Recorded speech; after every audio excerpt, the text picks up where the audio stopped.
Welcome to the Kickstart Your Coaching Edge podcast, where it's all about getting real around all things coaching.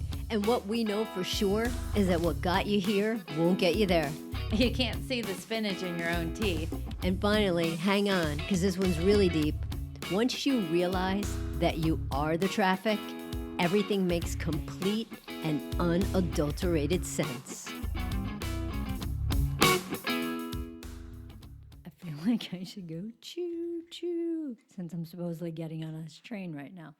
So a lot of times we end with a question. But Jen, today I want to start with a question about, we're talking about healthy conflict this month. And the question is, how much better would your life be right now in a zillion different ways if you were more open and honest in all of your interactions that you have? I love that.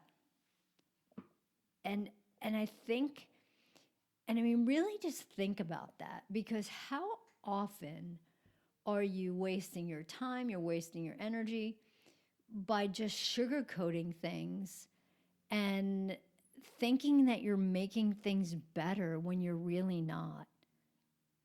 Yeah. Well, and so when you said the word sugarcoat, it makes me think of stuff. Besides sugar cookies, we're not going down that train. We're not going down that train. But it's sort of like you say, open and honest. And there are ways to be open and honest and caring and empathetic and working towards something. And there's ways to be open and honest of being kind of a douche canoe working against something. Yeah, that's it too, right? You don't have to be a jerk to have, candid, honest, open conversations. It's not necessarily about brutally honest in, an asshole kind of way. Exactly. So we've been talking about the book Radical Candor, who is by Kim Scott. And there's a few different elements of that book that we thought we'd share with you. And it's sort of taking a look at the radical candor framework and how it sort of connects with open and honest. So one of the terms they use is the obnoxious aggression. And that is brutal honesty at the expense of other people. It's what they also refer to as stabbing from the front. It's when you challenge someone directly, but you don't show that you care about them personally. So if you give praise, because radical candor is about praise, we've been talking more about it in the confrontational way or the conflict resolution way. But if it's praise, it may not come across as sincere, or it's criticism that's not delivered kindly. So this isn't about being aggressively obnoxious. It's about opening honest conversation to get to a new place. Yeah, Jen, and I think that I'm going to go back to what we said in the beginning when we first started this month with conflict, and it's that conflict is the way to growth. We've talked about trust and, the next level, with any kind of relationship that you're in. It doesn't matter if it's a business relationship, a personal relationship, an intimate relationship. There needs to be trust, needs to be first. And that second spot, that conflict piece is so important, because if you're not having some of the difficult conversations or the hard conversations, you're not going to break through to get to that next level of what could be there. And it's it's thinking about, what could this be? Because it's I don't know, it's like, let's rock the boat. And I'm a rock the boat kind of person. I know. So let's rock the freaking boat and see who we are, and to see how you can get to that next spot, whatever that next spot really is. And it's funny though, just one sec, because but think about that, right?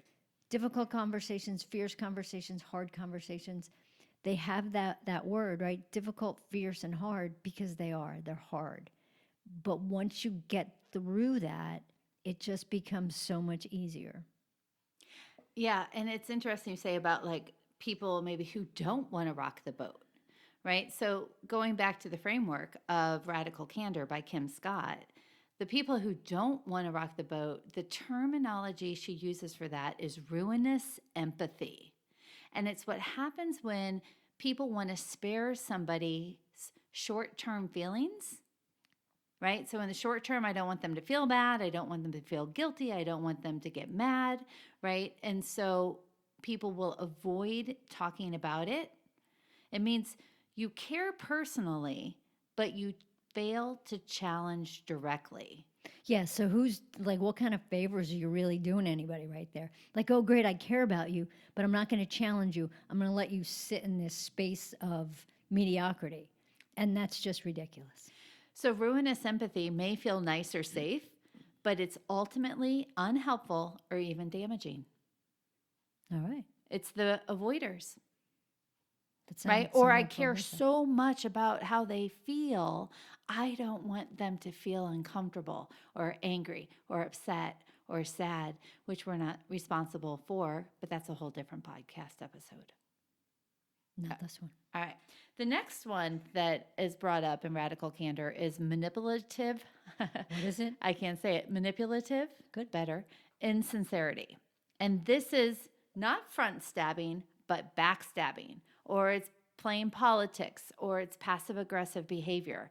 And it's what happens when you don't care personally and you also don't challenge directly. So it's praise that is insincere, flattery to a person's face, but harsh criticism behind their back. And often it's a self-protective reaction to obnoxious aggression, Yeah, it makes sense. right? Yeah, totally. So it's interesting to see what categories we fall into. Are we with radical candor, with a healthy approach to being direct, whether it's praise or criticism or concern or things that need to get changed? Or do we default into obnoxious aggression, manipulative insincerity, or ruinous empathy? Good questions, right? Totally. And you get to decide where you want to be. Yes. Yeah.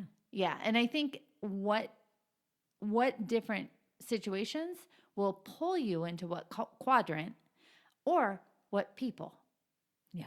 right? Yep, Which is totally. kind of interesting to Right. think about. So, Karen, if it's handy, can you repeat the question that we started with? Yeah. So, how much better would your life be right now in a zillion small ways if you were more open and honest about your daily interactions with people? Love it. Answer that question, everybody. That's a wrap. Bye. Hey, everybody. Thanks for listening to the Kickstart Your Coaching Edge podcast. Craving more in-depth discussions? Check out the Get Real Inner Circle with our no BS in-crowd of coaches. Join live coaching discussions, breakdowns of coaching calls, and have some fun while you're at it. You're going to want to go to kickstartyouredge.com/inner circle. It's time to get real.